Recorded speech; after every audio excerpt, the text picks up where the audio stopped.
Here's why I'm positive the entire world is going to be vegan one day. And I don't think this because animal agriculture is the leading cause of greenhouse gas emissions. It's not because a plant-based diet has been proven to be an extremely healthy diet at all stages of life. And I don't think this because it's been proven in countless articles that veganism is the single best way to reduce our environmental impact. In fact, I think the world's going to be vegan in 30 years. And I'm not the only one that thinks this. Richard Branson, the British billionaire, said himself that in 30 years it is unlikely animals will need to be killed for food anymore. So why is this? Through innovation and technology, our food system is being transformed. The Economist even predicted that by 2040, most of the meat market is going to be made up of alternative protein.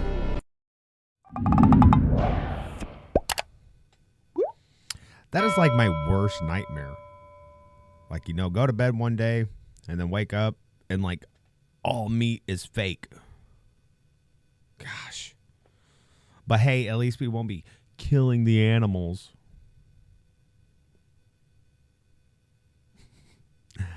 Hi, welcome to another episode of A Couple of Hoosiers podcast. I'm your host, Ricky Kurtz. And today, we're going to trash talk some vegans and pretty much just veganism in general because it's a silly concept. I don't like it. Now, personally, I couldn't care if people want to be vegans. You know what? You want to live your life like a rabbit and eat like lettuce and kale and carrots? Be my guest. But it really bugs me when the vegans try to look at us for eating meat and say, that's immoral. They say it's immoral. But anyways, let me go ahead and run this ad real quick. That way we can get through that and then start getting into some fun topics. So let's go. Couple of Hoosiers podcasts. You can find us on Apple Podcasts, Spotify, CastBox, pretty much anywhere that you get your podcasts. We live stream on Odysee, Rumble, YouTube. Well, we don't live stream to Rumble yet. But go to Couple of Hoosiers I'm messing this all up. Coupleofhoosiers.com. Just go there. R&M Kurtz Woodworks. Me and my wife have a little woodworking company, and you can find us on Facebook. Go ahead, go over there, like us, get a hold of us if you like anything that you see, and we'll see what we can do for you. This is going great. This is going to be a great episode. Remember to smash that like button, and if you're not already subscribed, do us a favor and just subscribe. Just do it. Also, if you're on Facebook, go over here. Just go to our Facebook page. Make sure you click like and follow us. That way you can stay up to date with everything that we're doing. See, like 2 hours ago, I posted that we were going to be trash talking veganism. Yeah, I like to keep people up to date with what's going on. That was a pretty funny picture for all the flat earthers who can clearly see that every other planet around us is circular. Flat earthers are almost as dumb. It might be a tie. It might be a tie on who's dumber, the vegans or the flat earthers. I don't know. That's the question that everybody's asking. But yeah, go to Facebook, like us, follow us, do all that good stuff. Also, like I mentioned, go to the website, coupleofhoosiers.com. I write blogs for the episode. They're pretty good. You just check them out. Also, you can listen to it. I put all the videos on here. All you got to do is just go up here and put your email in, hit subscribe, and everything that we post on there will be sent straight to you, straight to your email. You'll get it. Also, we are on Rumble. Like I said, we're not currently live streaming on Rumble at all, but eventually we want to. And right now we have 13 followers. If we get 12 more followers, we can start live streaming on there. So if you're not already subscribed to us on Rumble, get over there, create an account if you don't have one, and be sure to like us and follow us. It's a good thing to do. See, like, subscribe, do all that good stuff. I need to turn that stuff off because that's going to get on my nerves. But here, take a look at this. Fireworks. We got fireworks over here. Who else has fireworks? Nobody. You can't find anybody else online that has fireworks. We're the only one that does it. This is the best content that you're going to find on the internet. I promise you. I promise you. Oh, but yeah, we're over here on YouTube, doing our YouTube thing, while they let us. Every once in a while, they like to do this to us, just ban us. But, we're gonna try to stay within the guidelines, don't want to violate their TOS and all that stuff. But, sorry. Mistake.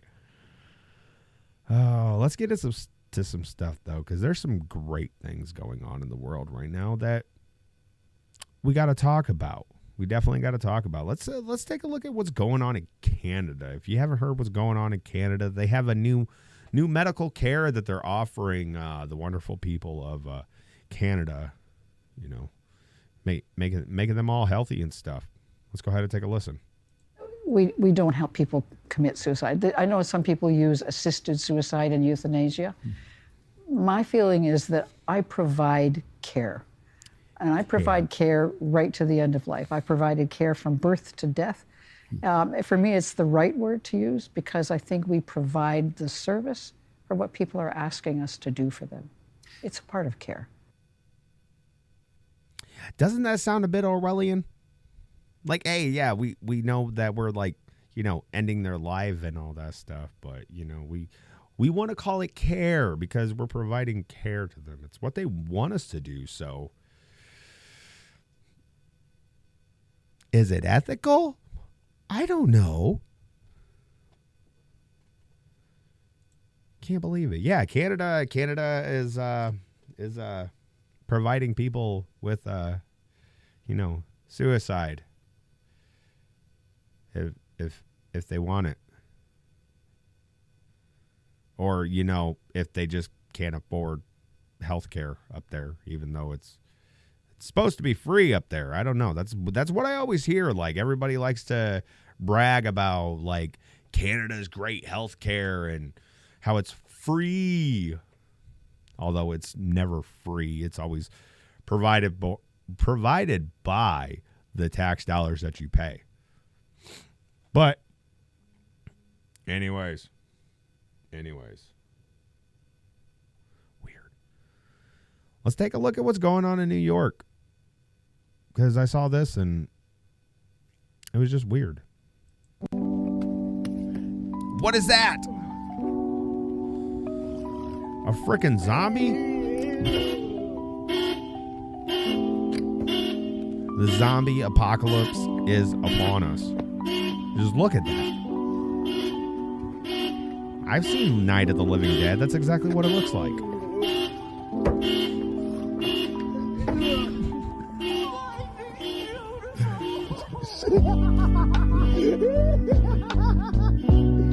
Oh my gosh, this world is crazy.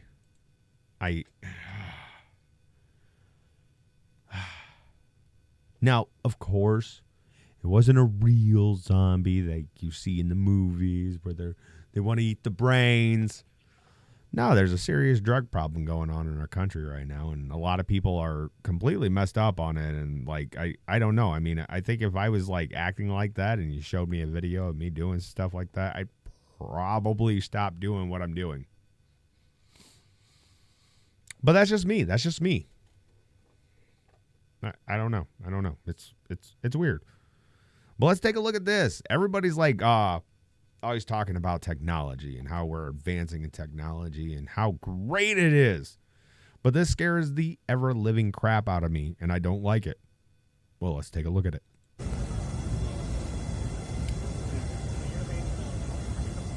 Flying robots. This thing flies all by itself. And what's really neat is you see back there it says ring, the doorbells. Yeah, it's got a camera on it. It's just meant to fly around your house and like record stuff. Why would you want that? Why? Is there really a market for this?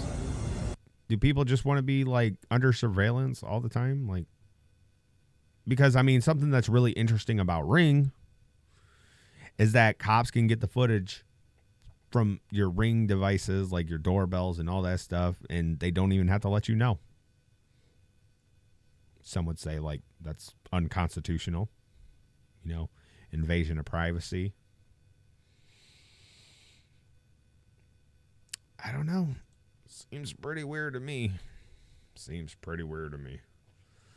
But, you know, there's a lot of people, like, on the internet doing all sorts of stuff. And I found this guy. He's one of those groypers that I've talked about. He's a good buddy of Mr. Nicholas Fuentes.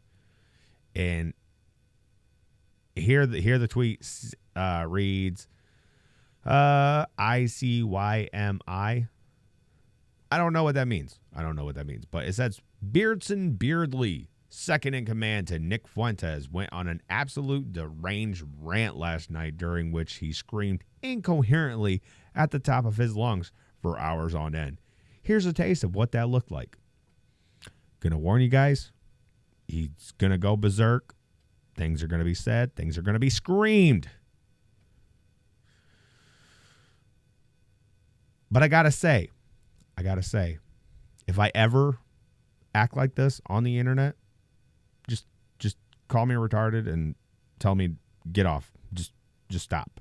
This is just watch. This guy is weird. I like Wendell. I like Brittany because she has huge titties and nice feet. But holy fuck! Shut the fuck up! Calm down, bud. These Twitter spaces are fucking gay! Oh, hey guys! Epic Twitter space! Ah! Ah! Dude just flipped over his chair. Ah! Ah! They are negative content. They are negative content. They suck ass. This what you are doing is negative content. Oh, but guys, it's on Twitter, and it must be important. Ah! Ah! Shut the fuck up! Is there any more? Is he going to pick up his chair? Ah! Oh, hey, look at that.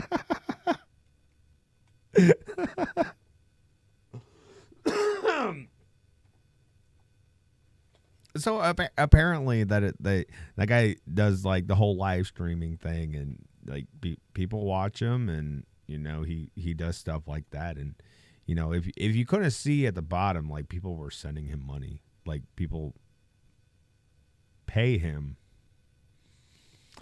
and he is a deranged psychopath like that. I guess that's like what people like on the internet and stuff like that. I don't know. There's no way I could like just listen to somebody just like screaming like that. I mean, like Alex Jones is probably like the furthest that I can go on somebody who like gets like really like into what he's doing and just starts like screaming and all that stuff. But I mean, that's just Alex Jones. Like while he can like, it's pretty funny, but he has a point to what he's saying. This guy is just like unhinged. And it's just going crazy. He flipped over his chair. Oh. But seriously, if I ever act like that on a stream, just tell me to stop. Like, nope, bud, we're done. We're done. You can't be acting like that. That's not how people should be acting. Not how people should be acting. Absolutely ridiculous.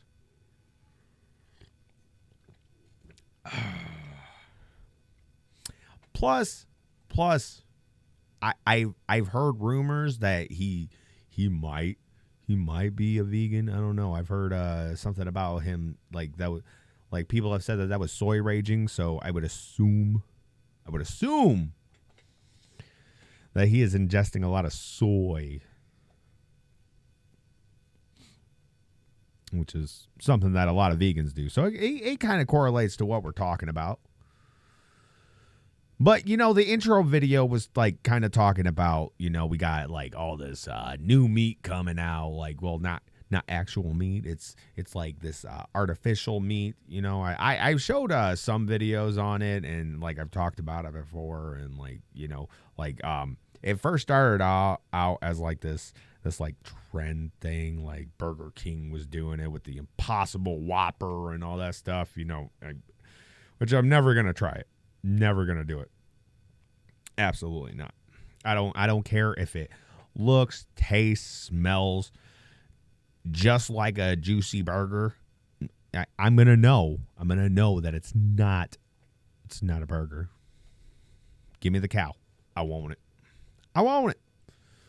But let's go ahead and look into this, because yeah, she was saying that like 30 years from now, like all meat is just gonna be like created in a lab, and she sounded like she likes it. I don't like it. Soy, what you're saying is you need meat to keep you calm. I mean, look at me. I mean, the dirty hippies at college will like say that like correlation doesn't equal causation, but I mean, sometimes it does. A little bit of meat or a lot of bit of meat. Maybe like the more meat that you ingest, like keeps you like calm, and I don't know.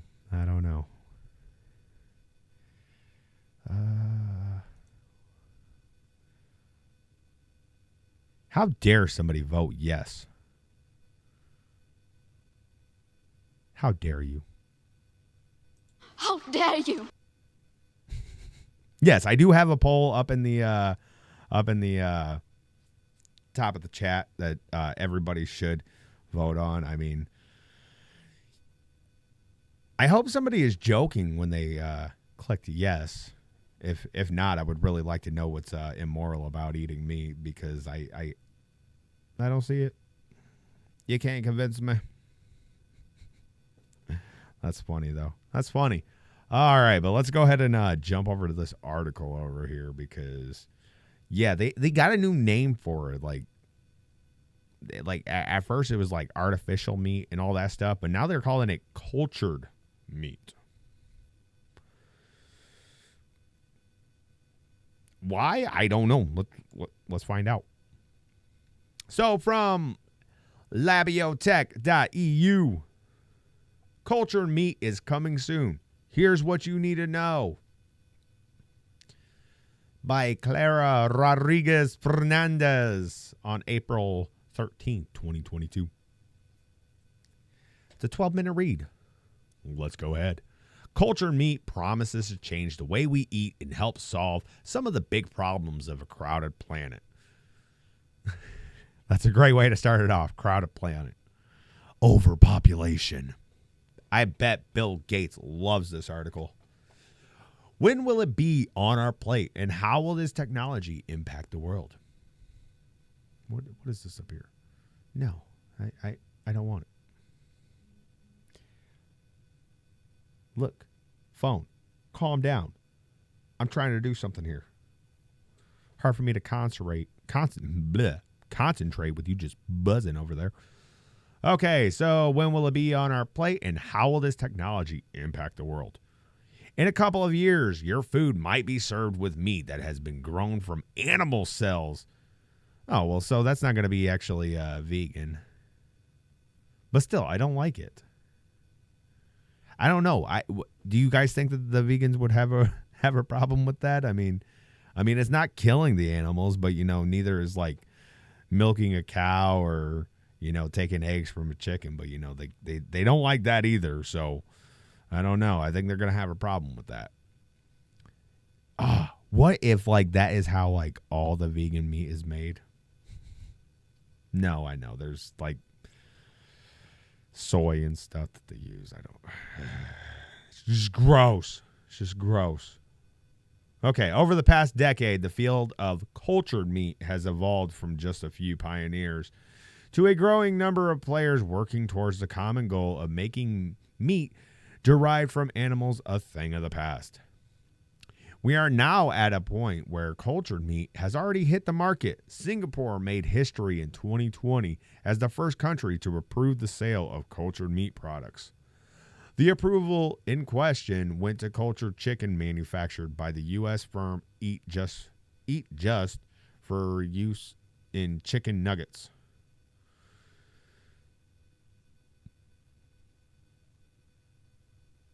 So is chicken nuggets? Is chicken nuggets not chicken? I'm pretty sure chicken nuggets hasn't been chicken for a long time. But if they're like doing like this like animal cells, like growing that stuff in like a petri dish, oh my gosh, I'm never gonna eat another chicken nugget, and I'm gonna be so upset. I'm just gonna have to like get some chickens and just make my own chicken nuggets. Okay. With this building momentum, the commercialization of cultured meat in Europe and the U.S. seem inevitable. To prepare for its arrival, it's important to start thinking about the impact the technology will make, how it will be regulated, and whether people will actually want to eat it. Because, I mean, in like our whole like corporate commercialism and yeah, chicken nuggets isn't chicken. What is it? Oh, crap. Starting to be a little too much like that guy. Oh. Like that's really upsetting to me. Like what is it? Is it really like this cuz I mean like Singapore started doing it in 2020.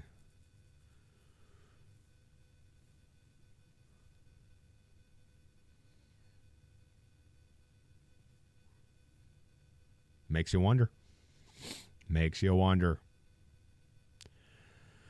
Okay, so yeah, will people actually eat it? I think they will. I mean, especially if like this can be labeled. I like that's what I'm confused at right now. Like if it's just from animal cells, like would vegans still have a problem with it?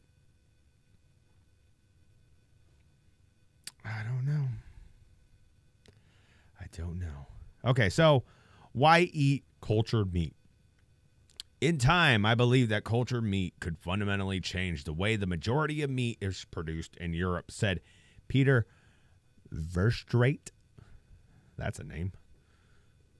COO of the Dutch company Mosa Meat. Verstraete co-founded Mosa Meat with Mark Post, the scientist behind the world's first lab-grown burger. The company aims to be one of the first to sell cultured meat in European restaurants and supermarkets. We will see a shift in the way production is organized from feedlots and slaughterhouses to cultured meat factories. Verstraete. That is such a weird name. Okay, he explained. Moving to this more efficient method of production would have many potential benefits for Europe, such as helping to reduce emissions of methane that contribute substantially to climate change. You know, the cow farts. They really don't like them cows farting. Every single time a cow farts, you hear Greta Thunberg. How dare you!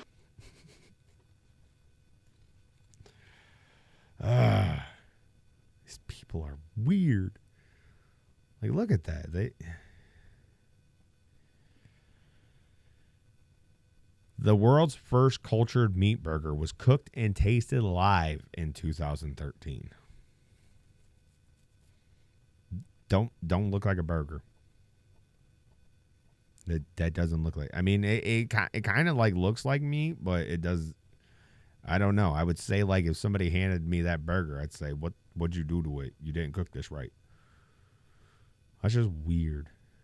Okay, so the environmental benefits of cultured meat are still very hard to predict. According to some estimates, the shift could not only reduce methane emissions, but also decrease the use of water and land by over 95%. Because, you know, you want to have like all those farms that, you know, have to like take care of and, you know, give water to.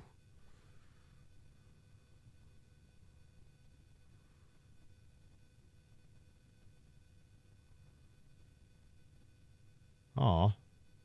That's unfortunate.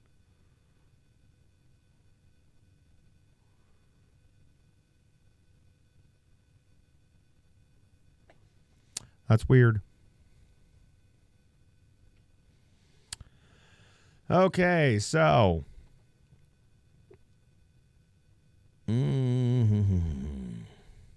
But yeah, like, you know, they gotta like water their grass and all that stuff. So, you know, the cows have stuff to eat. You know, they eat the grass. They need the land to walk on. So they're like if it's gonna decrease the use of water and land by over 95%, like where are all the cows gonna go?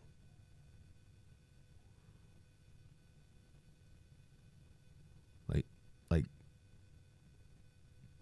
I mean, they gotta go somewhere. I mean, we might not be like slaughtering them, but I mean, by 95%, it's like almost all of them gone. Cow genocide. Growing meat directly from animal cells could also reduce the need of farmers to dose livestock with antibiotics, which contribute to the growing antibiotic resistance crisis, and with growth hormones, which are controversial for their impact on human health. I mean, yeah.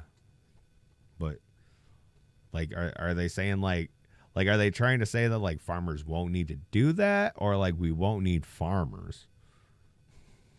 Like, are they just going to, like, you know, shut down their farms and stuff and be like, hey, we don't need you no more.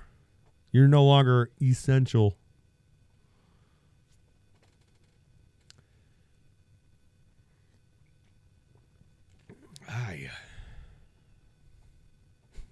Cultured meat is going to change the world, said Don Luning. That's a name.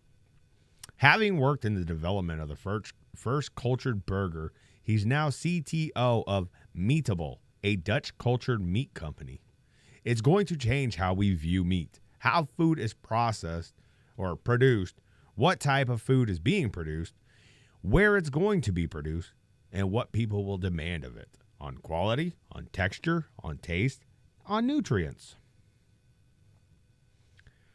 When will it be on our plate?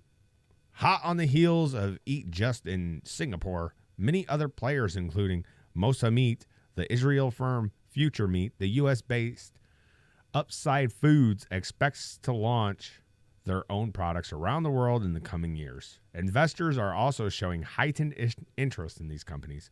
Future Meat, for example, broke records with a 308 million euros fundraise in December 2021.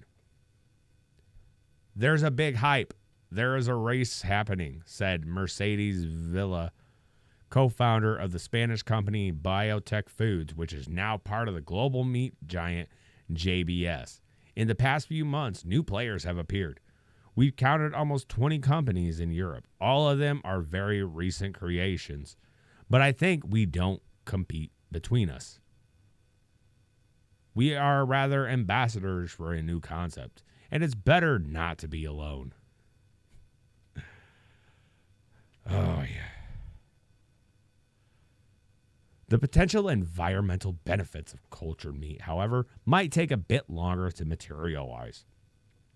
We have billions of animals that are being raised and are being eaten, said Luining. If you can just reduce that by 10% or 20%, it would be massive on the environment. But we won't expect that to be done within 10 years. The only thing that is now on our horizon is just stopping the growth of animal consumption. If we can just do that, it will be a huge win. I'm not gonna stop eating meat, like, and this bull crap phony meat that y'all are talking about. I'm not doing it. Nah, give me a real burger. Give me a real burger. I don't want that. Will it be affordable? More than a year after the approval of Eat Just Cultured Chicken in Eat Just, that's such a weird name. Cultured Chicken in Singapore, The firm has debuted the product at a partnered restaurant with a price tag of at least €13.80, $15 per meal. That's expensive. A $15 meal. I mean it's about normal. I like your like. I guess at your average restaurants these days, but yeah, I don't like seeing meals that are $15. I mean, they always taste good when I order them, but I just don't like paying it. Once other players enter the market, the economics and pricing might vary a lot depending on the type of meat and the technology used by each company. Most cultured meat companies are trying to produce their own versions of beef. Cattle are the least efficient links in production.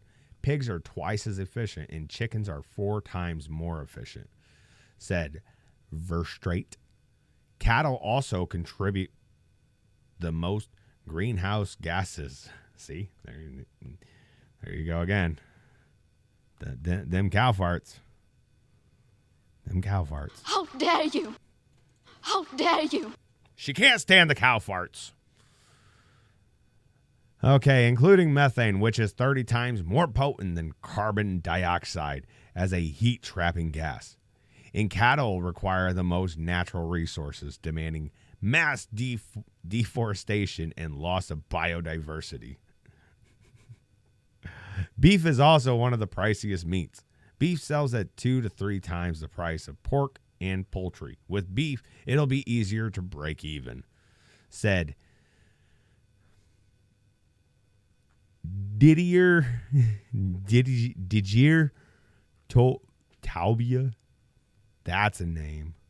Jeez, what is up with these people's names? Co-founder and CEO of Aleph Farms. The Israeli firm was the first to create cultured steak, which is much more complex than producing processed forms of meat. I have never understood, like is that like the $15 plate that they're talking about? Because like when I order like a plate that's like $15, I mean they give me food like that just looks pathetic. I really don't get the people that like go into like these fancy restaurants and they order plates like that and they're like, oh, it's cultured, delicious. Frickin' weirdos. Alice Farms cultured meat steak was tasted for the first time in 2018. I guarantee they're not going to make these steaks taste like. Look at that. Is that supposed to be steak? Like that looks like a little sliver of steak. When I get a steak, I get a steak. Okay. A number of companies are working on cultured fish. What?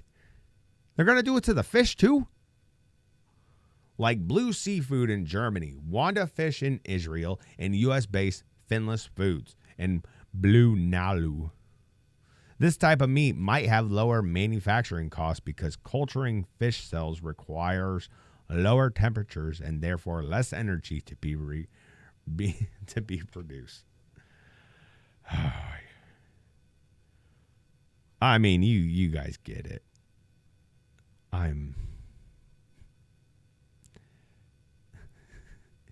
That little thing turns into that thing. No, I don't want it. I don't want it. Oh my gosh, what is that? Look at that. Look at that. No. It's literally a petri dish of fake meat. They got any other silly pictures? Hey, geez. RSV vaccine. Ooh, can I say that word? Am I allowed to say that word? Oh, damn. Damn, they got me again. That was my bad. Certain words you can't say over here because it offends the YouTube overlords.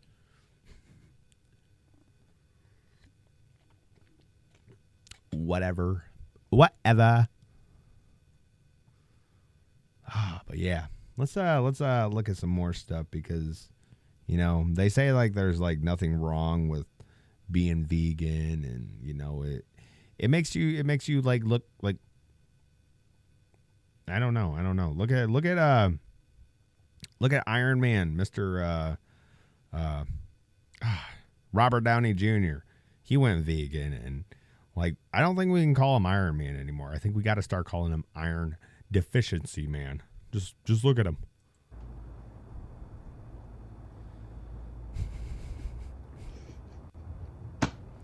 Yeah, it's laughable, bud. It's laughable. I mean, but that's a big thing. Like they a lot of them try to talk about, you know, like they're eating like all this soy for their protein, and like taking all like these substances and all that, and like they're like that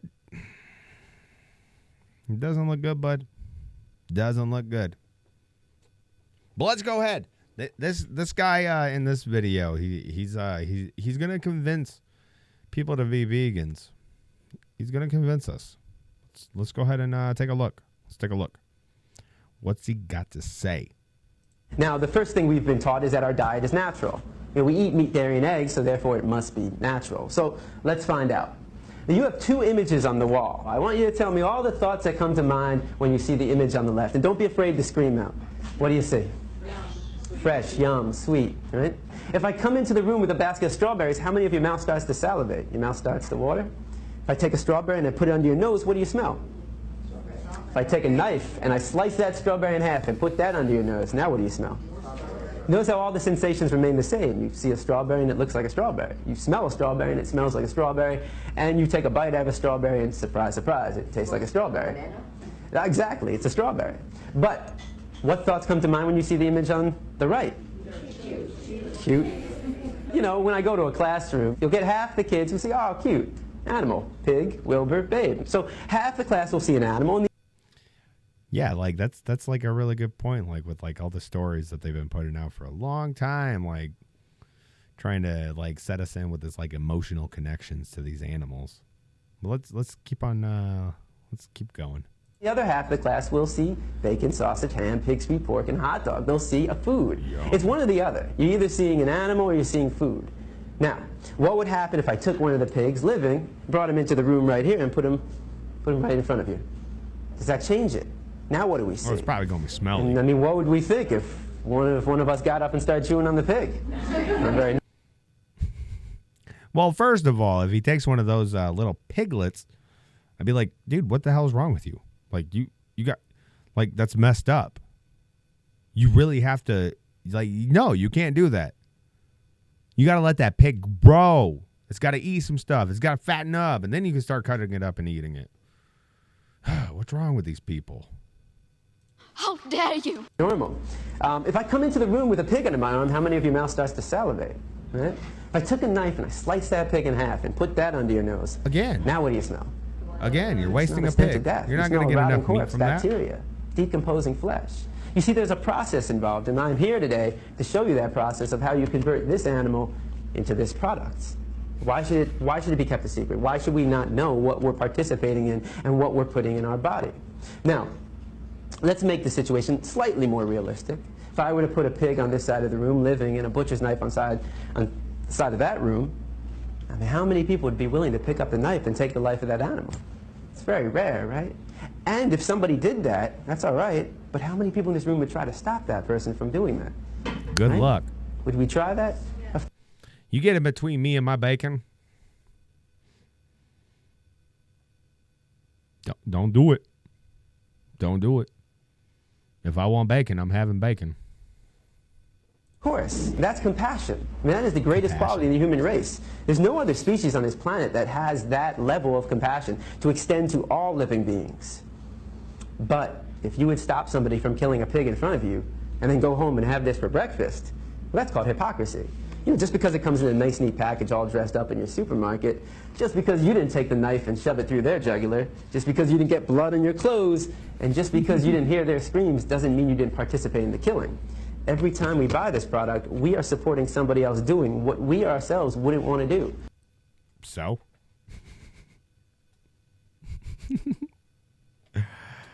Oh, gosh. Like, my only problem with the person that would, like, be doing it right there is, like, hey, you gonna share? Like, cook me up some bacon, too.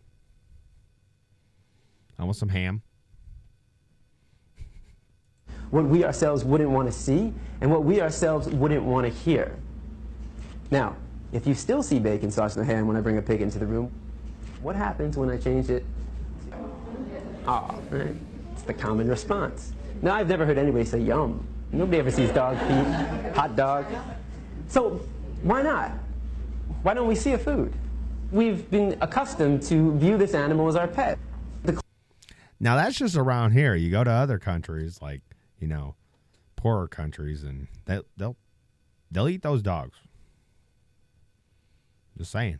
Just saying. And I mean, honestly, if I'm hungry enough, I'll eat a dog. Like, you're not getting me with this. Like, yeah, the little puppies are cute, but if I'm hungry, them dogs is getting eaten. Cultural story for us is, this is your pet. In another culture, certain parts of the world, they eat cats and dogs. Yeah. That's their culture. That's their story they've been told. And how do we feel about that? A lot of people I'm like, whatever. think it's disgusting, right? I imagine every one of you probably thinks it's disgusting to eat a dog. Have you ever tried it? Why would it be disgusting to eat this animal and not disgusting to eat this animal? Why would it be wrong to eat this animal and right to eat this animal? And most importantly, why would it be wrong to kill this animal and right to kill this animal? Why are you gay? Serious question, bud. Serious question. Culture. It's culture. It's the story. It's the matrix that we've been told. But culture is just a story. That's all it is. It's just make-believe. What I'm concerned with is what... I mean, honestly, the real reason, like, we don't, like farm dogs and stuff like that is mostly because, like, you know, they don't produce as much meat as, say, a cow or a pig. They're not as easy to farm as, you know, like these animals that we have. Like, there's a very good reason as to why we farm the animals that we farm. Because it's easy and we can get a lot of food from them. You're not going to get a lot of food from dogs. So they became our pets. It is natural to the human species. Because every culture has a different story. But if something goes wrong and I get hungry and I see a dog, yum, yum. So let's take a 3-year-old from any country in the world, and you put that 3-year-old in a room, and you line up 5 animals in front of that 3-year-old. A pig, a dog, a cow, a cat, and a chicken. Do you think the 3-year-old is going to know which one to eat and which one to pet? What's the 3-year-old most likely going to do, or try to do? Play with them all. He's going to try to play with them all. The 3-year-old has to be taught, no, no, no, no. Don't play with him. Eat him. Play with him. Pet him. That's what we were taught. We didn't choose our diet. Our diet...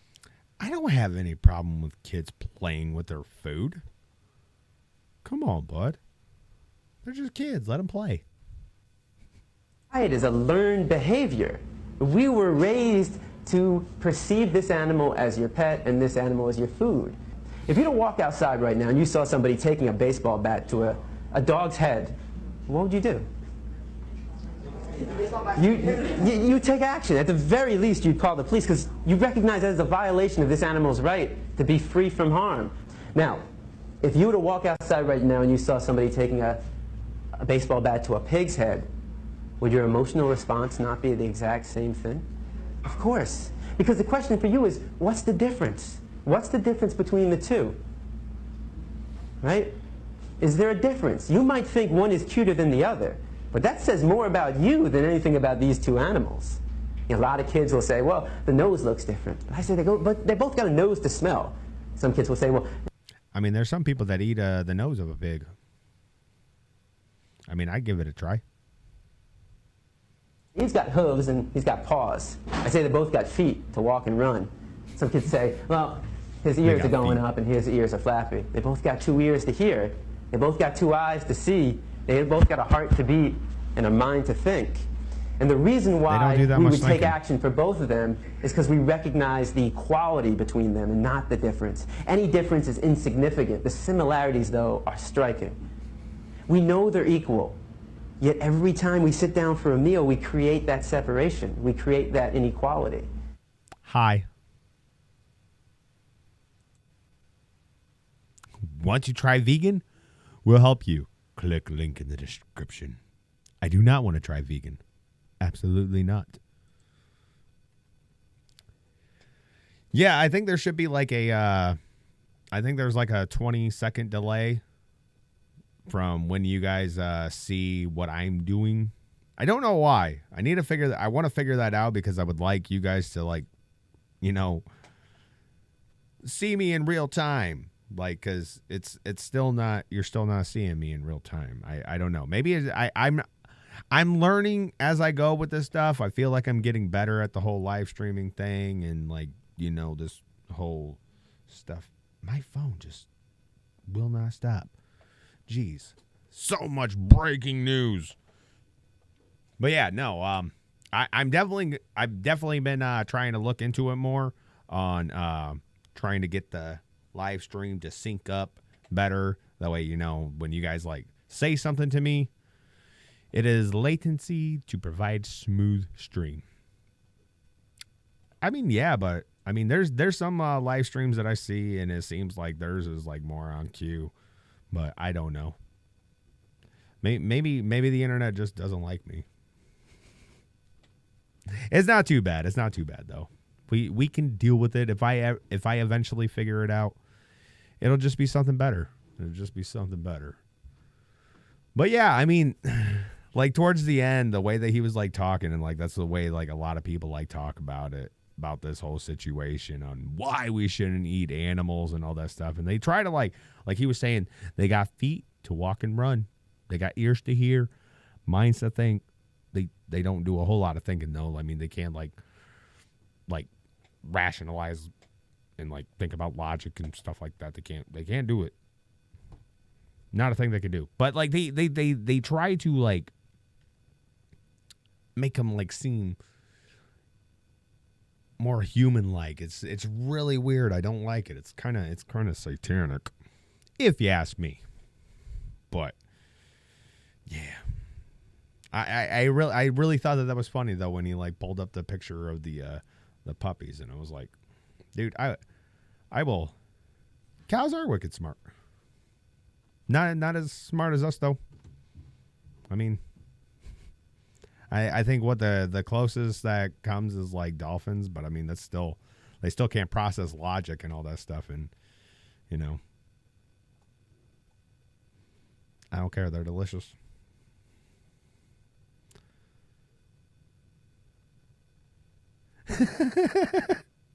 I think cows talk about us when we're not around. Hey, they might. And that's probably why like we got to go back and like, you know what? I heard what you were saying, and you know what? I got some things to do to you now. You about to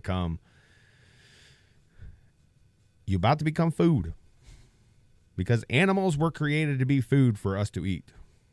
Correct.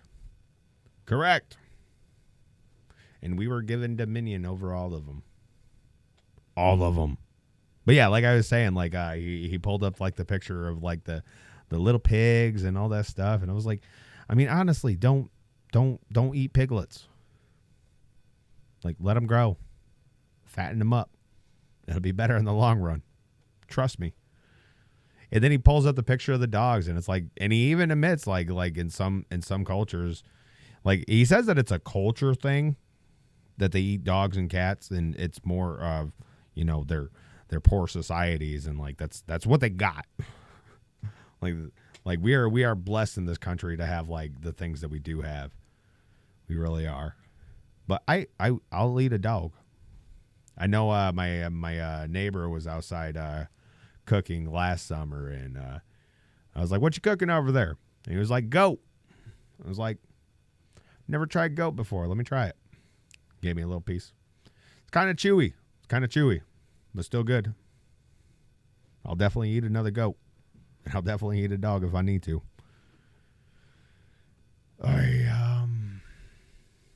But let's go ahead and look at this article over here, because my biggest problem is the soy. The soy. And you know, it really irritates me because I've been like starting to like look at like what ingredients are in the foods that I'm eating, and like I'm seeing like soy is in everything.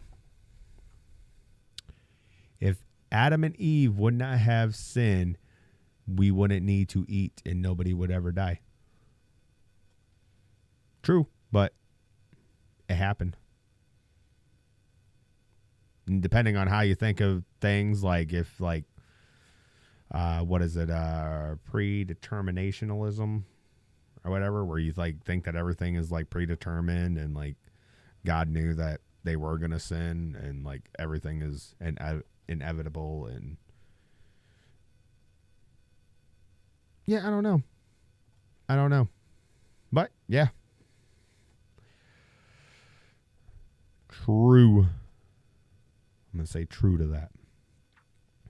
But yeah, soy is in everything, and I don't like it because it's in like a lot of things that I like. Like, I'll admit, I got a sweet tooth. I like ice cream. I like chocolate.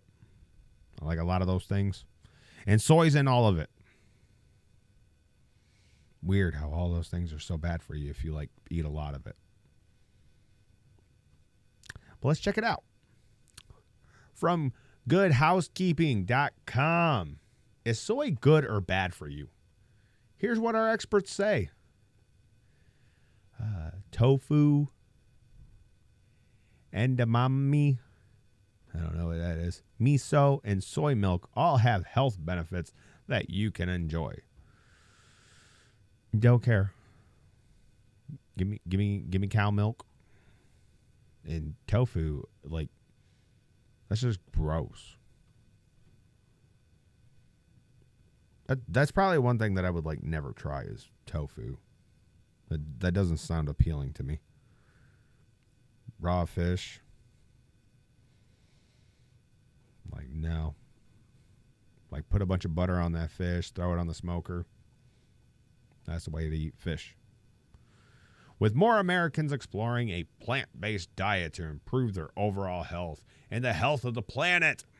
Because remember, it's all about the planet. Soy-based foods such as tofu, edamame, soy milk, miso, and meat substitutes like tempeh are becoming more popular and no longer regulated to health food stores. Few products are as nutritionally beneficial as unprocessed forms of soy when you are following a plant-forward diet. It is a complete source of protein and contains all 9 essential amino acids, which your body cannot produce and must get from food. For vegans, vegetarians, and those who just are veg curious, unprocessed soy is a protein-packed way to replace meat and dairy. That said, there's a lot of conflicting info out there that may make you question just how good soy actually is for you. Tofu is not fish? I don't know. I'm not gonna eat it. Like that's what I thought it was. I always thought that it was like raw fish, but now they're like saying that it's like soy, and yeah, I don't know. I don't know what it is, but I'm never gonna eat it. Now that I know that it's not fish, like I'm definitely not gonna ever try it.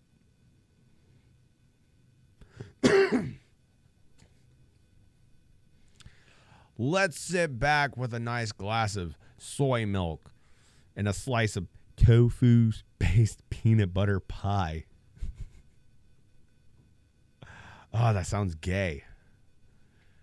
Gay? Okay. Yeah, I don't care about that. There was something in here that I wanted to read. Yeah, I don't care about this whole article. I'm not going to read it like the other one. Fight problems like obesity, heart, blah, blah, blah, blah, blah, blah, blah.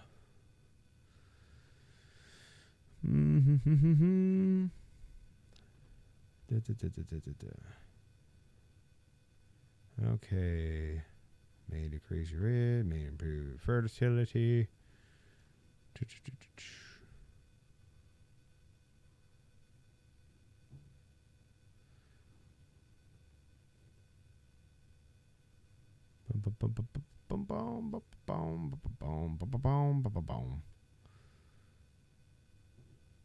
Yeah, they're like talking about all this stuff. It like seems like soy is like really good for women. I wonder why. I could have swore there was something in here that I wanted to see. This is what happens when like I forget to like highlight stuff.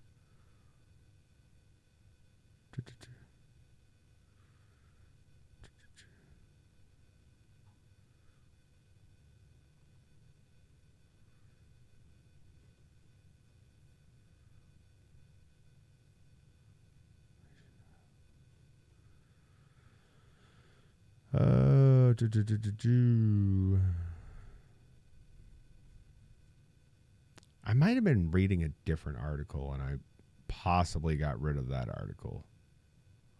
But no, there's a lot of people that say that soy like produces like estrogen in you, and like what I was saying there, like it was like talking about like women and their health, and like if you were reading that it was talking about like helping women like get pregnant and stuff like that. But let's hop over to here, because that's what I was wanting to get to. Like a lot of people say that like soy like increases your estrogen and like increases estrogen in men, and as we know from science, estrogen in men is not good in large amounts.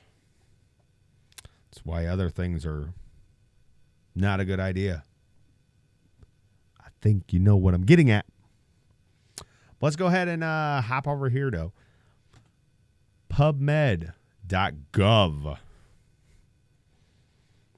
PubMed, our experts. Neither soy nor isoflavone intake affects male reproductive hormones. An expanded and updated meta-analysis of clinical studies. I believe those are all the people that were involved in it.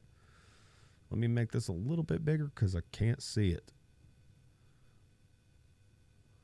That is better. Okay, concerns that the phytoestrogens, isoflavones. Yeah, I'm horrible in medical terms, so make fun of me. Do it. Do it. Make fun of me. Judge me. I'm kind of retarded. Yeah. In soy may feminize men continue to be raised. Several studies and case reports describing feminizing effects, including lowering testosterone levels and raising estrogen levels in men, have been published. For this reason, the clinical data were meta-analyzed to determine whether soy or isoflavone intake affects total testosterone, TT, free testosterone, FT, estradiol, E2, estrone, E1, and sex hormones binding globulin. Globulin? Yeah, sure. PubMed and CAB abstracts databases were searched between 2010 and April 2020, with use of controlled vocabulary specific to the database. Peer-reviewed studies published in English were selected if 1. Adult men consumed soy food, soy protein, or isoflavone extracts from soy or red clover, and 2. Circulating TT, FT, SHB, GE2, or E1 was assessed. Data were extracted. Data was extracted. Who knows? English is dumb. Was extracted by 2 independent reviewers, with one exception. Studies included in a 2010 meta-analysis were included in the current analysis. A total of 41 studies were included in the analysis. TT and FT levels were measured in 1753 and 752 men. Respectively, E2 and E1 levels were measured in 1,239 men. Respectively, SHBG was measured in 967 men. Regardless of the statistical model, no significant effects of soy protein or isoflavone intake of any of the outcomes measured were found. Sub-analysis of the data according to isoflavone dose and study duration also showed no effect. This updated and expanded meta-analysis indicates that regardless of dose and study duration, neither soy protein nor isoflavone exposure affects TTFT, E2, or E1 levels in men. And since these are the experts, we got to listen to them. But hey, what's this? The authors, published by Elsevier Inc., all rights reserved. So I'm assuming that that's who wrote this study. These are the people that did it. Let's go ahead and look at them.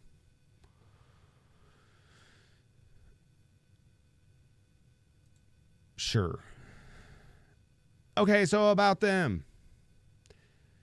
Elsevier is a leader in information and analytics for customers across the global research and health ecosystem.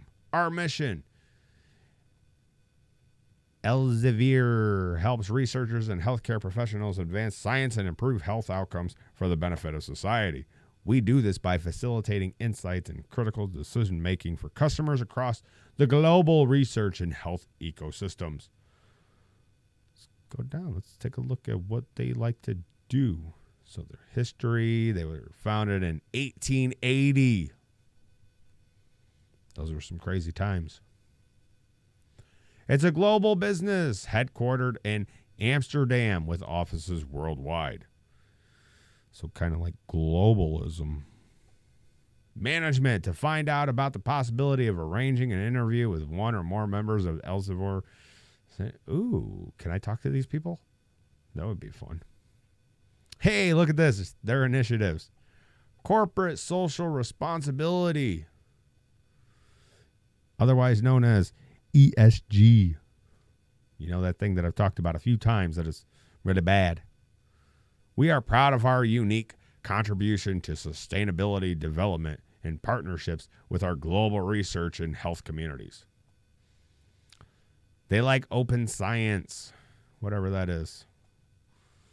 Inclusion and diversity board, improving gender balance in academic research globally. So they're woke. They're woke. But I mean they did this on PubMed, and PubMed is supposed to be like our they're supposed to be the experts. Supposed to be the experts. I don't buy it though. I don't buy it. I don't trust it. Especially when you see a lot of these vegans, these vegan men who look like girly boys. There's a reason why soy boy is a term. Let's see if I can see something.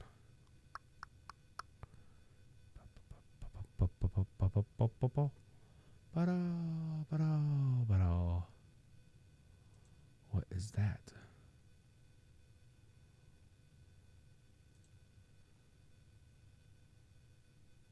Googling soy boy is just weird.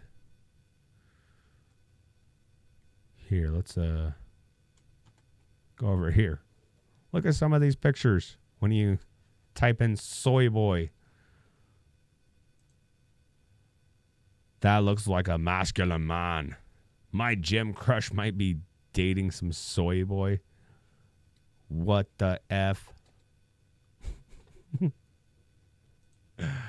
Oh my gosh.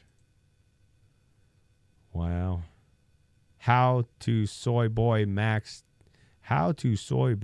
to date up and stop being an incel official guide. Oh, that's hilarious. It's just weird. Yeah.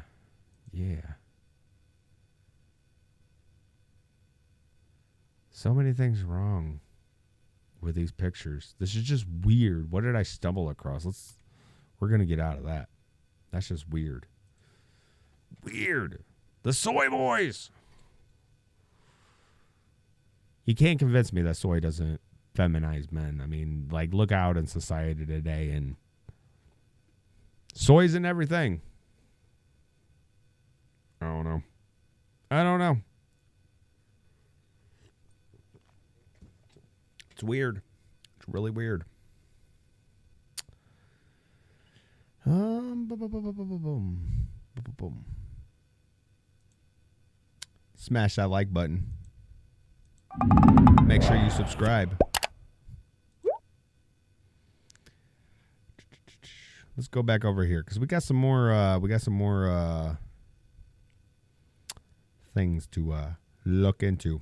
So I've been like seeing a lot of these like vegans going on like these debate channels and like having debates on whether or not eating meat is immoral. They never have a solid argument on it. Never do. They're always just like, I don't like it. I don't like that you do it. And that's why it's immoral. And that's not an argument. It's not an argument. Just because you don't like something doesn't make it immoral. Well, let's go ahead and check out this guy. This guy is, he goes by the name of Vegan Gains. And he went on the show Crucible, hosted by Andrew Wilson, or Big Papa Fascist. It's a really good channel. I like that channel. I watch them quite often. Hopefully they don't get upset that I'm like using like their stuff. But I mean, like this was weird to me. Like their arguments, and it gets worse with this guy. But this guy Vegan Gains, he's really weird, and we're gonna look into him. But this is like his like with these debates, they have their opening statements where they kind of like explain like what they're going to talk about and like how their arguments are going to be formatted and all that stuff. And just listen to his. Now, the first thing we've been taught is that is not the video. Click the right video, you idiot. So there we go. We have Crucible. thousands of years of human history where I think over time we've developed not only social contracts between each other, implicit moral agreements, but we ended up codifying into law that is protected by people, their governments, and institutions, rights for ourselves, rights for each other. And I think those rights, for the most part, have been beneficial to us. They've protected us, and our communities and humanity as a whole. And I think it's only logical to extend Human those rights rights to beings that can also think and feel and benefit from those rights just like we can. So essentially he's saying he wants like, animal rights, and they should look a lot like human rights. Go on. If aliens were to come to Earth who could think and feel and looked similar to us, I think we would probably all agree they should have similar rights and protections under law that we would, and I think other beings... Yeah, if, like, aliens were real. ...that currently exist on our planet should also have those rights, like the cows, chickens, and pigs that we currently eat today. I have yet to see a meaningful moral distinction between ourselves and the animals that we eat that would justify eating those animals, but not justify eating our fellow human beings. And when people do attempt to make a meaningful moral distinction, and they point to something like the degree to which animals are sentient, to the degree to which they are intelligent, so forth, traits such as those, if we find human beings with comparable levels of sentience or intelligence or lacking in some sort of aptitude, most people are not comfortable with killing and eating those human beings, so people who are mentally disabled, for instance.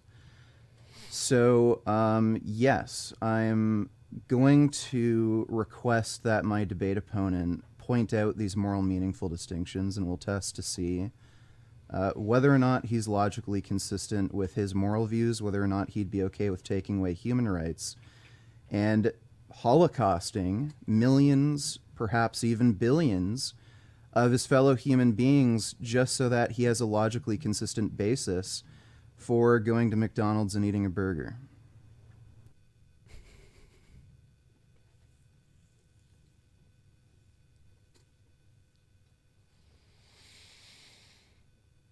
Yeah. Yeah. You know, we're better than the animals. You know, we create societies, and you know, we could do like all this logical stuff, and you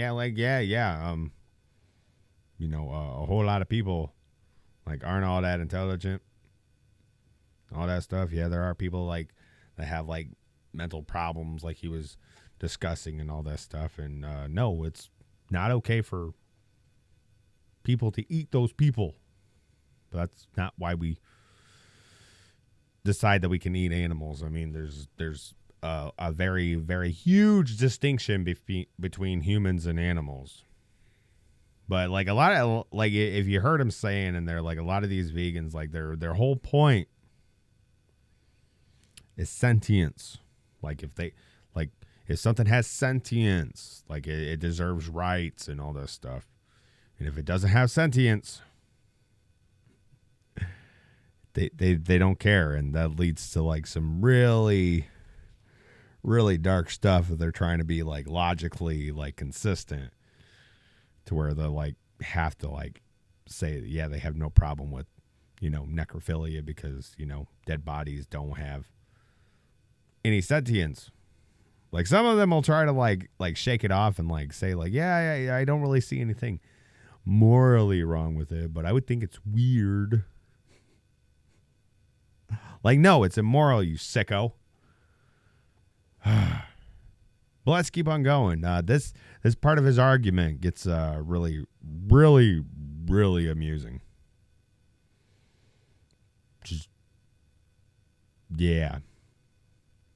And like, I think he's probably like the most extreme in his take on this one. Like, I don't hear like a whole lot of other people saying this, but they get pretty close to saying what he's saying. I think this guy just like goes like way off the cliff to like actually say what they all want to say. But yeah, because I mean, if like human rights and animal rights like are like the same thing, you know, humans aren't allowed to kill other humans. What does that mean in the animal kingdom? Let's find out. The floor is open. Go ahead. I'd like to start by when you say rights, right? So if I were to ask you, let's say there was a wolf walking through the woods and then it saw a stream and a big old fish, would you say the wolf is violating the fish's rights by eating it? Yes. Okay. If a bear was chasing you, would you justify defending yourself and killing the bear because it's about to eat you? Absolutely. Okay. Would you kill the wolf and stop the wolf from eating the fish? So I understand the question you're trying to ask. Fish are typically carnivorous, and aquatic ecosystems can be kind of complex. So but would you defend the fish's rights? In principle, yes. But let me explain. I do believe carnivorous animals should be stopped from violating others' rights. Now, when it comes to fish, just so people understand my position better, fish can be, like most fish are carnivorous, so a carnivorous fish that's higher up on the food chain may consume other carnivorous fish that are lower on the food chain. So by killing the carnivorous fish that's at the top of the food chain, you can see it in this guy over here, Jim Bob's face. He's like, what are you talking about? Like, where's your logic going with this? Like, the fish are carnivorous, and like some fish are like higher up in the carnivorous, and they like eat the other fish, but they're carnivorous. Like, why do they all talk like that? It's really weird. Really weird. you may actually end up with a greater degree of rights violations. Rights but violations. in principle, yeah, the idea that another animal killing another animal, yeah, I'd stop the other animal from killing another animal. So you'd kill the wolf from eating the fish in defense of the fish's right, or a rights? deer to Okay. make things more simple. VG, And can you turn your mic up just a bit? I'm sorry, you're a You little want my bit low. mic up? Yeah. Okay, and then if you were to not kill the wolf, but would you do like a citizen's arrest? Would you detain the wolf? And what would be the process of a rights violation for an animal like a wolf? Can you repeat that? Sorry, you cut out for me. Oh, sorry. If you intervened with the wolf and the fish, but you didn't kill the wolf, and you somehow got it trapped in a net, what would be the process of going through the justice system of rights violations between animals? Well, since animals do not have the level of intelligence that we do, it would basically be a similar process to how we might deal with a human being that's severely mentally disabled if they killed somebody. We could either institutionalize them, so like keep a wolf in captivity, feed it like vegan dog food. That would definitely be a punishment for the wolf. That have to eat vegan dog food. But he wants to essentially he's saying put like the wolves in jail and like the bears, like to stop them from eating the fish.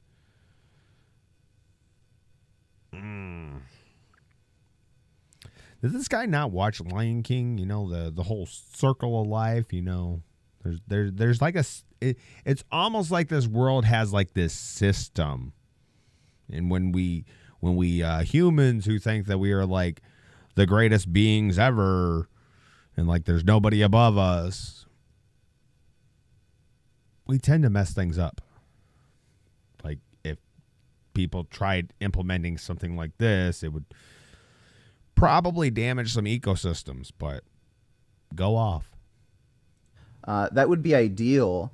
If there isn't a system where we could keep a wolf in captivity and it would just, the only other option is to let it loose and kill other animals, then yeah, I'd kill it. Okay, and then so if let's hypothetically say everybody decides to go vegan, would the next logical step would be to fully intervene with animal to animal aggression? If there was an interest in doing so, we could. Like, again, I'm in favor of killing carnivorous animals in cases where it would cause a rights violation. A rights violation. You better kill that wolf or lock it up if it tries to go eat a fish. How dare you? Like, that is just so weird. Like the guy wants, and like they like a lot of them have like this like similar like logic trail where they're like, oh well, no, it of course if like animals have rights and stuff like that, like other animals shouldn't be killing other animals, just like humans shouldn't be killing humans, and it's like, what are you guys talking about? Like the soy is just getting in their brain and it is just doing harmful, horrible things. And I feel bad for these people. I do. I genuinely feel bad for them. But yeah, like this is this is what they like do. But it gets better. It gets better. This guy was in another debate with somebody else on the Crucible. Make sure you go check out the Crucible. It's a really good channel. Yeah, there's a lot of interesting content on there. Like if you really want to get inside like these people's minds and like hear their viewpoints, because like they'll like a lot of people like force them to be like logically consistent, and it leads to them taking a lot of really weird takes that just it's just weird. It's just weird. Yeah, let's watch this next one because it gets pretty amusing, because I mean if you guys can't see, like he's He's a pretty big guy, I mean, but he's a vegan. So he's definitely on the roids. You know what they say about those guys on the roids? They get angry. But let's check it out. See him soy rage. Whoa. What's going on with the video? Okay, let's try it now. Play those stupid fucking word games. They both sound with you two, horrible. I don't dipshit. know. I don't You're know, a fucking dude. moron. Yeah, no shit. In a world where fucking cows get eaten and cows get raped, gonna that's soy horrible rage too. again? Are You you only gonna gave me soy two rage out, fucking dude? options, and you're playing Yeah, these it's a stupid false fucking word games. dialectic, dude. It's You know a what, false dipshit? I just want to punch your fucking face in. Let's set up a I know, boxing 'cause you're match soy because you're raging. too You're stupid soy to fucking raging. debate. I'm soy so raging. sick of you. Soy You're a raging. fucking idiot. I'm gonna scramble your fucking brains in so fucking hard, He's you're so never going mad. to be able to have a fucking debate in your life again. You're just Soy rage. You're gonna need to eat some meat first. no, I'm not. I'm not gonna get a fucking strike. A boxing match, legal boxing match. I'm not gonna fucking come and you're gonna find you need and to beat eat you some up. meat Legal first, bro. boxing Like, match. I don't know. I think the soy is gonna be I do. But Oh yeah, well that's where I get my fucking protein from, buddy. And guess what? I'm gonna use My that fucking to protein. beat your head in. My soy protein. It's where I get it from. I'm angry. He's angry. Jeez. This guy is ridiculous. Let's keep going. It gets better. it's not good enough, bro. It's not. Oh, yeah, seriously. Oh yeah, okay, we'll okay, see how you last do in a thing, fucking last boxing thing, match, last thing, dipshit. last thing. It says nothing. Appreciate that. Adam W. asks, VG, how long would Zen last in the ring? Not more than a round.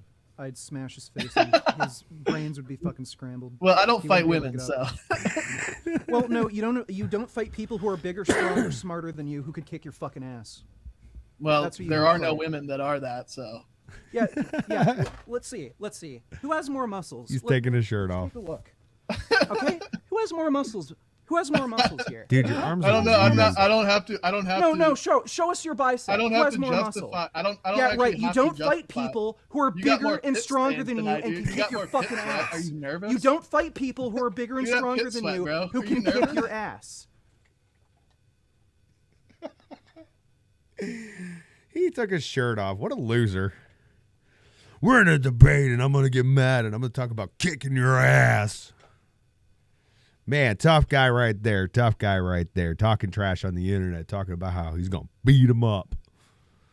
What a tough guy. What a tough guy. Oh, jeez.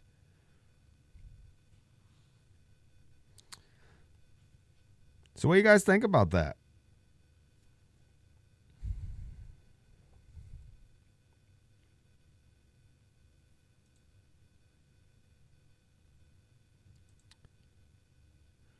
Was it all too much for you guys to handle the soy boys and what they're talking about?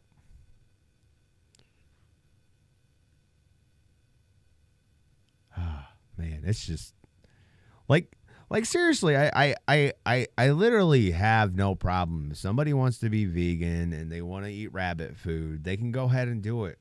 It's silly to me. It's silly to me. But I mean, these people are like trying to like get like these like laws passed. Like they're literally trying to get laws passed where like we need animal rights that are comparable to human rights, and it's just ridiculous. Like you just heard that guy. He wants to stop wolves from eating fish out of the river, and he either wants to institutionalize them because he views them like mentally disabled humans. So he wants to institutionalize them and make them eat vegan dog food.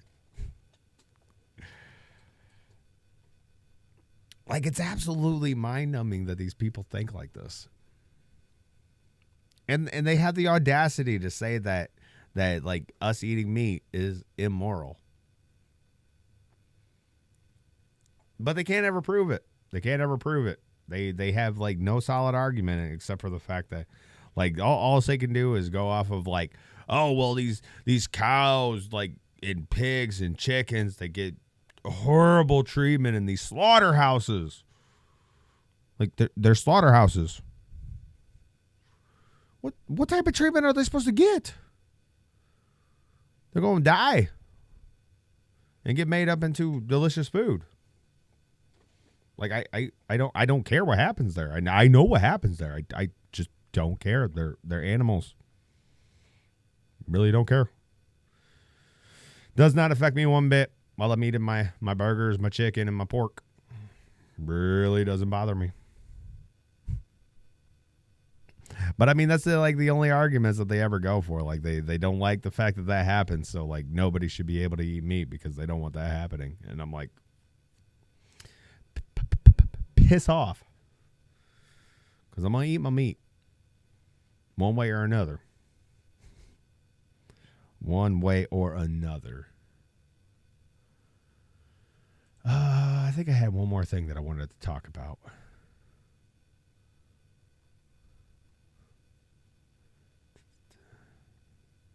Let's get into 8:30.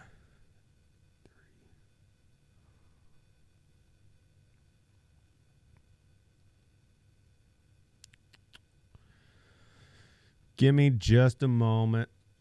Trying to look for something.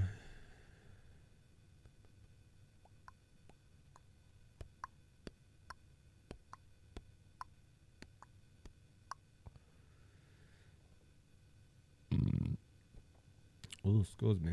Excuse me.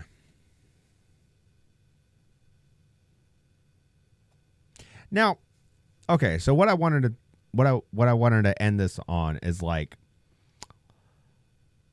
if you look like through the progression of like all this stuff, like back just like 10 or so years ago, maybe even like just 20 years ago, like the main thing was like vegetarians. Like I don't think like the word vegan was being used so much. Like there was just people who like just strictly just didn't want to eat meat because they like didn't like that. But they would still like drink milk and like eat eggs and all that stuff. But they didn't want to eat meat because the horrible conditions at the slaughterhouses.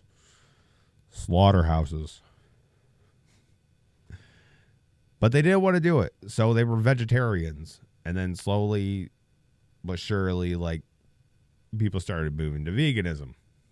And like as we like seen with other things, like they're trying to like create like this global effort of, you know, turning all of our meat into like this weird like petri dish meat that's just really gross.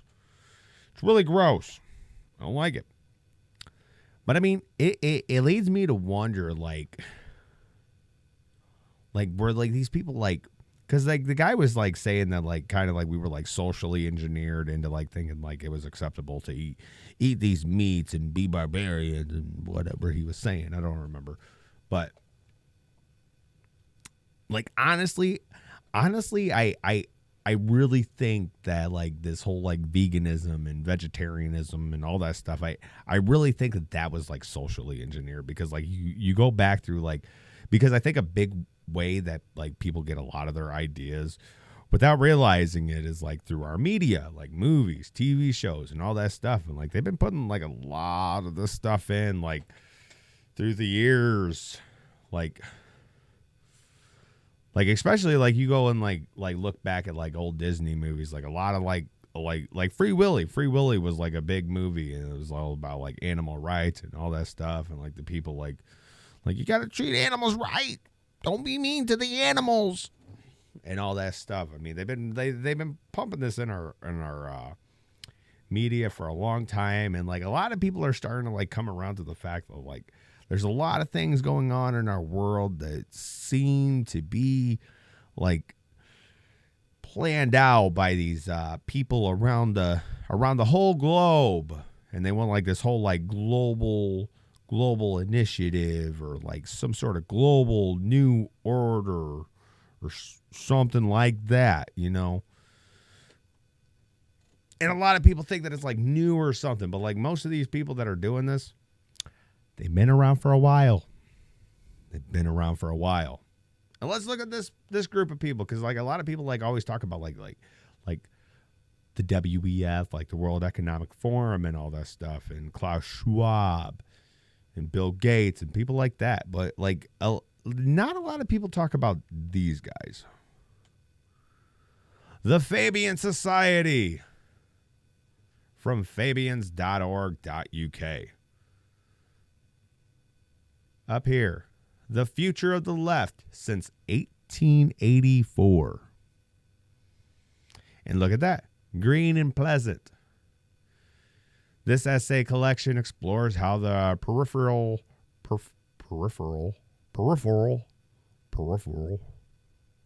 I'm kind of retarded.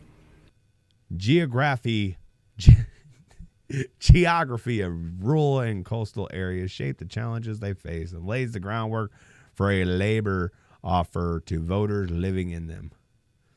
Okay, I saw green and I was thinking like, kind of like what we're talking about, all that stuff. But like you look at these people and like a lot of the things that they have on here is like really, really woke. The equality question.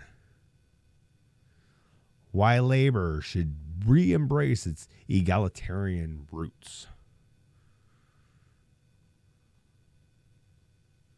Fabian members, Fabian women, young Fabians, Scottish Fabians, Welsh Fabians, local Fabians. But yeah, who are these guys? What was that? Creating certainty, level playing field. Future of leveling up. Fixing the future. Fixing the future. Oh, look at that. They got the windmill outside the house and they're putting the solar panels on. Because, environment. Child poverty. Labor justice priorities. Sound like some socialist. Let's go ahead and take a look at them. Their history, the Fabian Society. Because if you look into them, they played a big role in a lot of things. So the Fabian Society is Britain's oldest political think tank, founded in 1884. Who else was around over in that area around that time? Weird. The society has been at the forefront of developing political ideas and public policy on the left for almost 140 years. Oh, the history of trade unionism.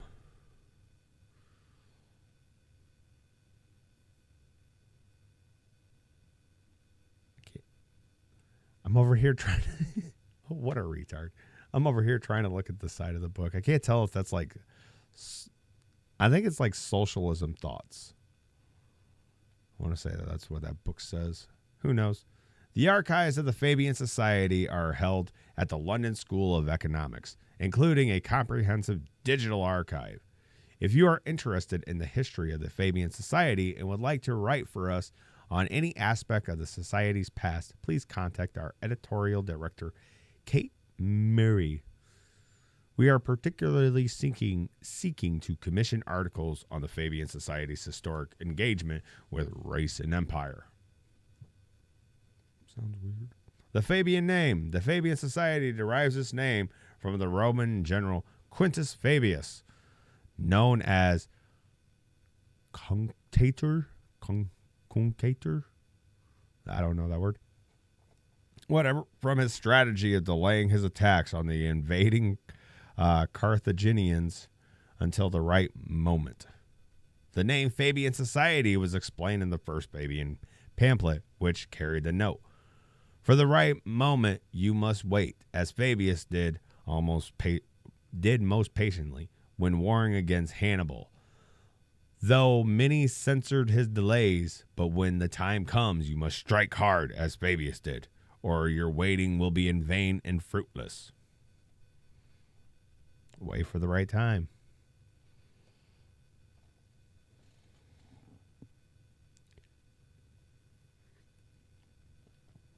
I'm just saying. The early Fabians educate, agitate, and organize. The Fabian Society was founded on the 4th of January in 1884 as an offshoot of the Fellowship of the New Life. The new society soon attracted some of the most prominent left-wing thinkers of the late Victorian era to its ranks. The 1880s saw an upsurge in socialist activity in Britain and the Fabian Society was at the heart of much of it. Against the backdrop of the Match Girl strike and the 1889 London dock strike, the landmark Fabian Essays was published, containing essays of George Bernard Shaw, Graham Walls, Sidney Webb, Sidney Alvear, and Annie Besant. All the contributors were united by their rejection of violent upheaval as a method of change, preferring to use the power of local government and trade unionism to transform society. Transform society. That's what a lot of these groups like to do, is transform our society. The early Fabians' commitment to nonviolent political change was underlined by the role the Fabian Society played in parliamentary politics. Having initially sought to influence the liberal and conservative parties, the Fabians participated in the foundation of the Labor Party in 1900. The society has been affiliated to Labor throughout the party's history and is the only original founder that remains affiliated in unchanged form. None of the early figures in the society were more significant than Beatrice and Sidney Webb in developing the ideas that would come to characterize Fabian thinking and in developing the thorough research methodology that remains a feature of the society to the present day. Both prodigious authors, Beatrice and Sidney wrote extensively on the wide range of topics, but it was Beatrice's 1909 Minority Report on the Commission of the Poor Law that was perhaps their most remembered contribution. This landmark report provided the foundation stone for much of the modern welfare state. The members of the society were radicals for their time, but their views reflected the age they lived in.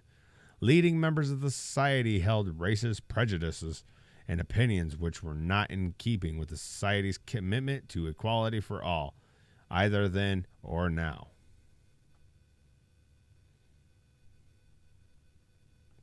Weird.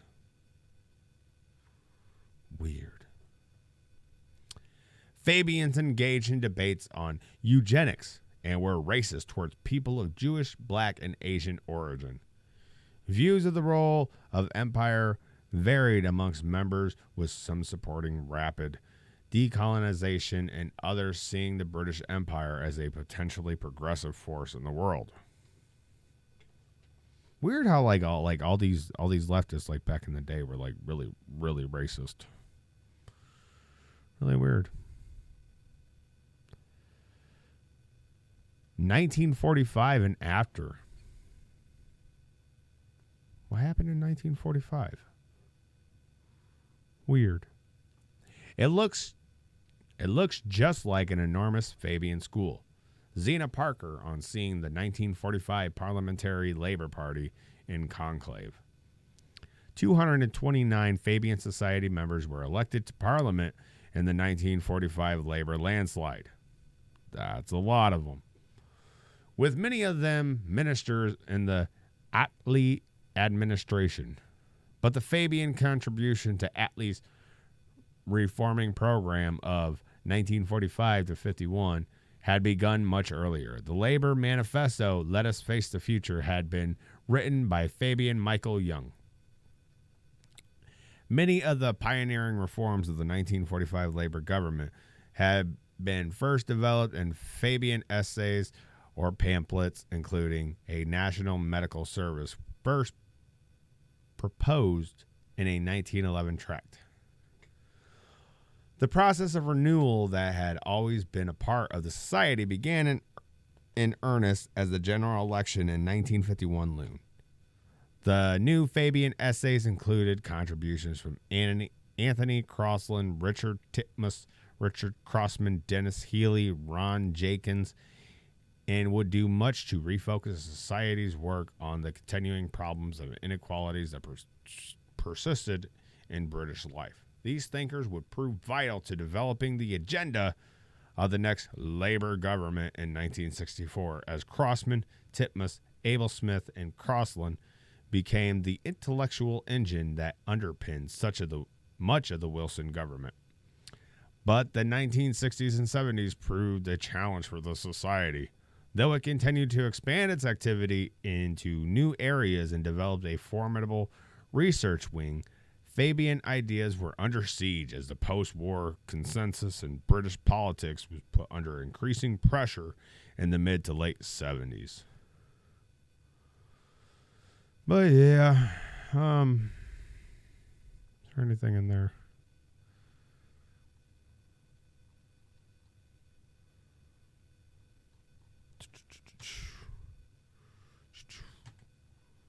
But yeah, I'm just saying.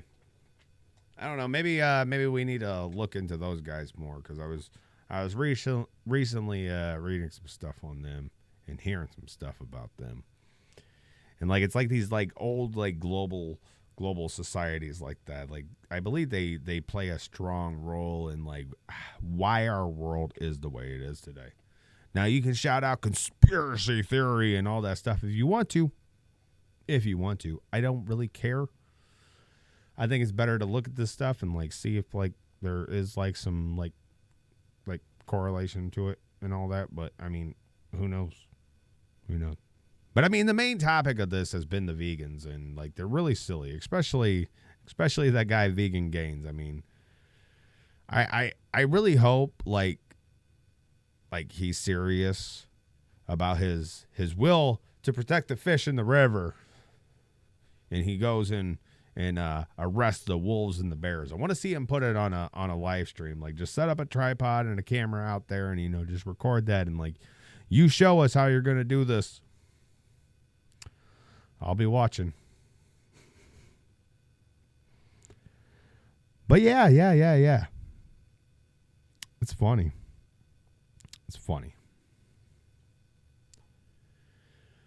Oh. Yeah, I'm going to go ahead and add this. Let's go ahead and run this ad and close out the episode. Couple of Hoosiers podcasts. You can find us on Apple Podcasts, Spotify, CastBox, pretty much anywhere you get your podcasts. We live stream on Odysee and YouTube and upload to Rumble. If you want to get everything all in one place, go to coupleofhoosiers.com. I write blogs for all the episodes. They're pretty good. I even make some memes that you can find on there. But R&M Kurtz Woodworks is me and my wife's little woodworking company. You can find us on Facebook and get a hold of us. See if like there's anything that we do that you like. Like you can see like those flags over there, those bookshelves, and like this. Yeah, that's that thing down in the bottom corner is like this this like dresser, but it uses baskets instead of drawers. Pretty interesting.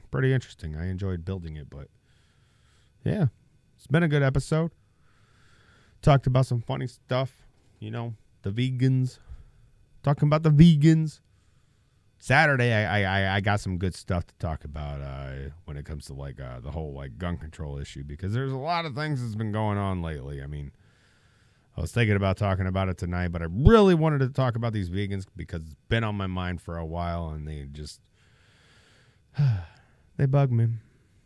They really do. And like I said, I really don't care if people want to be vegan. That's not why I'm doing this episode. It's more because, the audacity of them to say that eating meat is immoral, and they have like no substantial argument to why it is, except for like, look at what they're doing to the animals and blah blah blah blah. I'm always gonna eat meat. I'm gonna love it. I honestly wanted to just have like a big juicy burger and just eat it while I was talking about this stuff, because that'd be funny. You know what's really funny that really irritates them? What really irritates them? Eating a burger right in front of a cow. I would do that. I have done that. I'll probably do it again. If I have a burger in my hand and I'm eating it, and I see a cow, and be like, "Hi, cow," I'm going to continue eating my burger because I don't care. But yep, that's going to be all of this episode. I hope you enjoyed it. Be sure to like, subscribe, share the podcast. Share the podcast. Again, I want to tell you guys all, if you guys are not subscribed to Rumble, get over to Rumble, rumble.com, or get the Rumble app. They got an app. Create an account on there. Hit that subscribe button. Follow us. We need 25 followers on there. We got 13 right now. 12 more followers. That's all we need, and we can start live streaming on Rumble.